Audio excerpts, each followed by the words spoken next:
Salam alaikum. Good day, guys. Most High bless. What I'm going to speak about here right now is not going to be anything that has to do with Palo Mayombe or anything. It's more that has to do with a story in the Bible.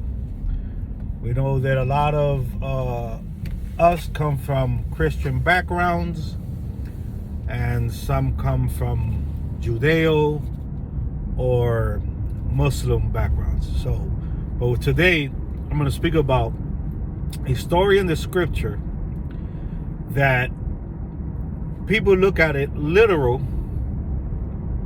and they have the understanding of it and speak about it and explain it to the way they understand it. So I wanted to give, if I'm reading the Bible and I'm reading this chapter or this scenario, this story, I'm reading it in the way that I understand it, not the way that I have been indoctrinated to understand it, if you understand what I mean.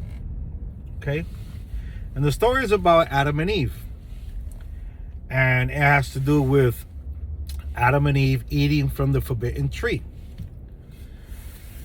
Right? It says that, and I'm paraphrasing, that God told Adam and Eve that they could eat from from any tree in the garden except from the tree of good and evil.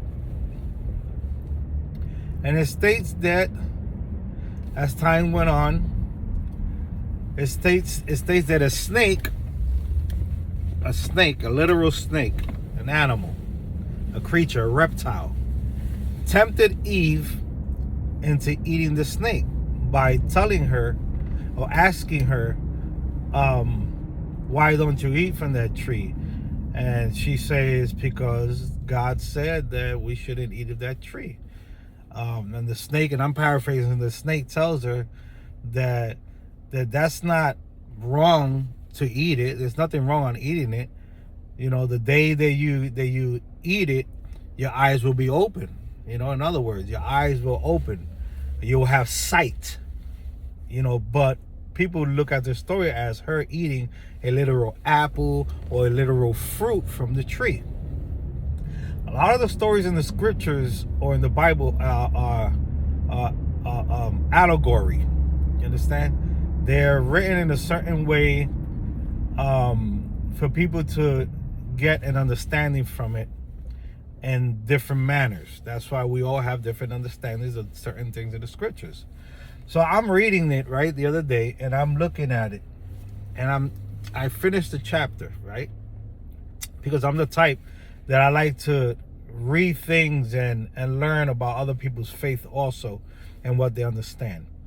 So I'm reading the chapter on Adam and Eve.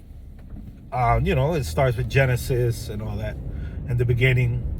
So I say to myself, okay, a snake tempts the woman. The woman eats of the tree that she was forbidden to eat. Then she entices Adam, the man, to eat off of that tree. And now all of a sudden their eyes were open and they noticed that they were naked. Meaning they didn't have clothes on, so they were naked. So I'm looking at it as, okay, they didn't have no malice. They were pure, like babies come to the world.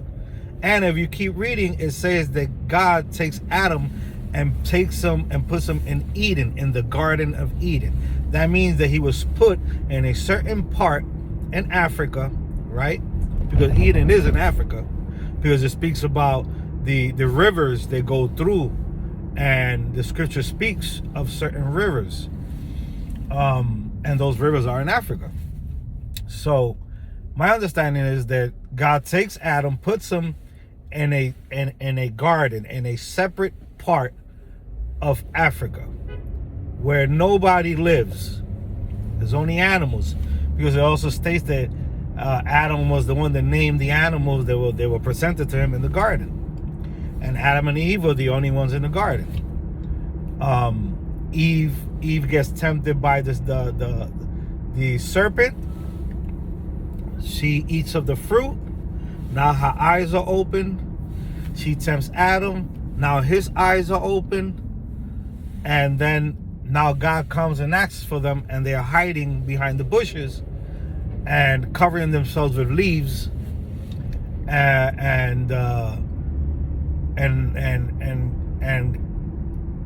God is calling upon Adam, and Adam is not responding till he says, kind of like, here I am, I'm covering up. And it's like he tells him, who told you guys were naked?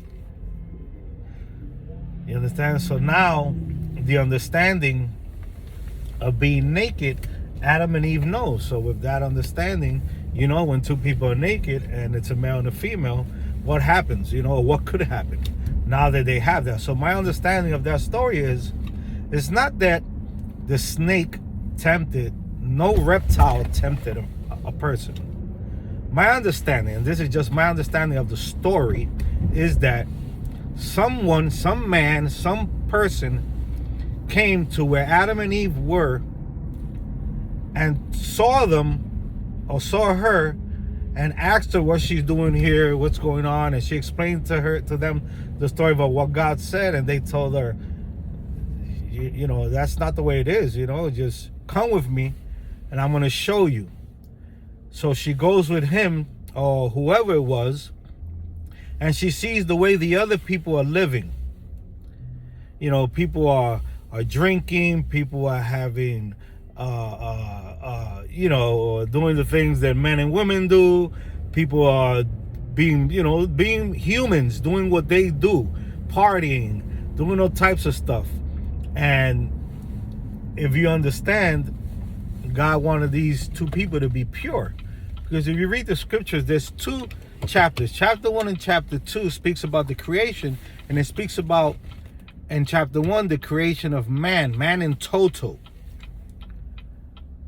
Meaning that when God created all humanity. And then when it goes to chapter 2, it speaks about God creating Adam out of the dust of the ground. That's also another allegorical story. It's not that he created Adam, from my understanding. He created Adam and started with Adam the creation of humanity. This is as far as what I understand in the biblical story. So put it like this. I'm going to explain something to you real quick. And I'm not here to talk down to no religion or nobody's faith, but I'm just here trying to understand, how can an animal speak, if it was a serpent, and how could God come calling upon Adam in the Garden of Eden, like, Adam, where you are, Adam, where you are, like if God doesn't know that Adam is hiding behind a bush. You understand? So these type of things kind of throw me a little bit off, because these are stories that people are saying, so, or they're writing. Now, let me give you a scenario. I'm in Philadelphia, and let's make believe that my wife and I are the only ones that live in Philadelphia. There's nothing else in Philadelphia but animals, my wife, and myself. And we are pure of heart.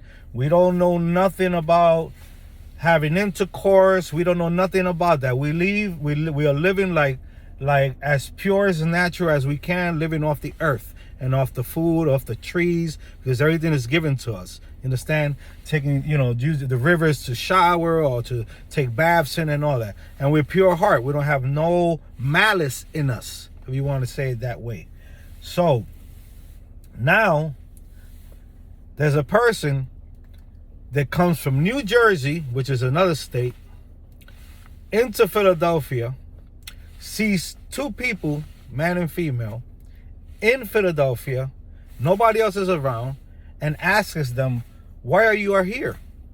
Why y'all stuck here? There's nobody lives here. Why y'all here?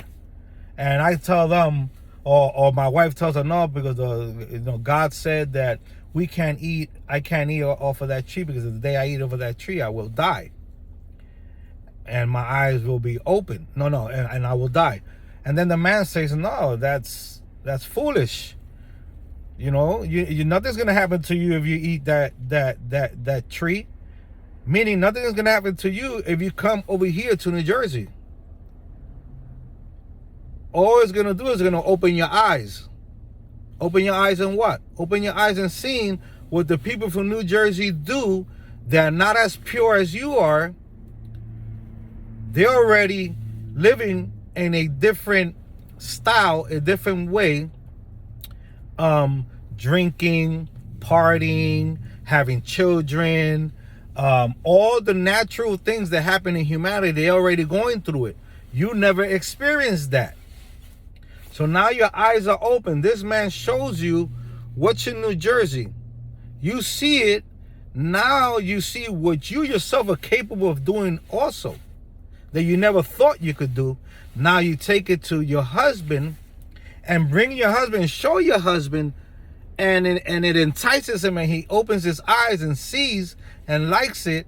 And now they understand, and now they see themselves like, oh wow, you know, we should be covering ourselves, you know, because these are genital parts. These are parts that are supposed to be covered, you know. So this is how I see the story. You understand? People might see it differently, but this is how I see the story. I don't see the story as it being a serpent. I see the story as being a allegory, and this is how I understand it. You understand? Because there's no way. And then the scripture says that after God tells them what they did wrong, you know, asks them what they did wrong, he asks Adam, you know, what you have done. And Adam points to the wife and says, the woman that thou hast given me of this fruit, or has made me, in other words, sin. You understand? And then when God talks to the woman, what does the woman do? The serpent. She points to the serpent. The serpent is the one who beguiled me and made me sin. So neither or took the position of asking for mercy and asking for forgiveness for not following the rules that God gave them. They didn't do that. One pointed the finger to the other one one pointed the finger to the other one. What they did is they blamed it on one blamed it on one, the other one blamed it on the serpent. So now what God tells them, now because of this that you have done, now the woman has to bear children in labor and pain, and the man has to, you know, from the sweat of his brow, he has to work tilling the ground, and it's going to be difficult for him, because not only is fruits going to grow, but also grass, other types of plants that entwine with the good ones and kills them. This is what this story says. So to me, it's not a tree. To me, it's not a serpent. To me, it's someone else showed the woman what's going on out of that place, out of Pennsylvania. What's happening out of Pennsylvania? Pennsylvania, this is just not it. Out of here, out of Philadelphia, if you go cross over here, this river, you're going to see humanity. And you're going to see how we live and the things that you could do and everything that's happening. And she sees it. Her eyes are open. It entices her. Now she's starting to absorb the so-called sin that those people are doing. She brings it to her husband. Her husband comes and sees. Now he's absorbing the sin supposedly that he was not supposed to have observed and seen. That's why when the serpent tells her, nothing's going to happen to you when you eat that fruit. The only thing that is going to happen to you is that your eyes are going to be open. You're going to see. See what? That's the question. See how other people live.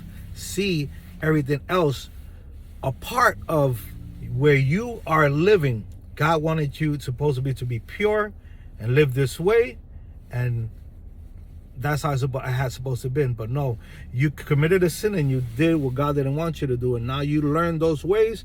Now you tinctured, now you messed up the brain, the mentality, the intellect.